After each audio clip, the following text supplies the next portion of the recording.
মৌ প্রতিদিন জঙ্গল থেকে কাঠ কুড়াতে যেত। একদিন সে একটি ছোট্ট গাছের চারা খুঁজে পায় আর সেটিকে বাড়িতে এনে লাগিয়ে দেয়। পরের দিন সকালে মৌ অবাক হয়ে দেখে সেই ছোট্ট চারা এক বিশাল জাদুকরী গাছে পরিণত হয়েছে, আর সেই গাছে ঝুলছে ঝকঝকে সোনার ফল। মৌ আর তার মা আনন্দে ভরে ওঠে। কিন্তু রাতে এক লোভী মানুষ চুপি চুপি সেই ফল চুরি করতে আসে। যেই সে ফলটি ছোঁয়ায়, গাছটি হঠাৎ উজ্জ্বল আলোয় জ্বলে ওঠে। মৌ সাহস করে তাকে থামায়, আর তখনই ঘটে এক আশ্চর্য ঘটনা। লোভী মানুষের হাত থেকে সোনার ফলগুলো হঠাৎ উধাও হয়ে যায়, কারণ এই জাদুকরী গাছ শুধু ভালো মনের মানুষদেরই তার উপহার দেয়।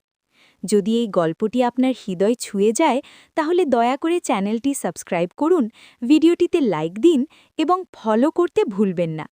আপনার একটি সমর্থন মৌয়ের মতো হাজারো গল্পকে বাঁচিয়ে রাখে।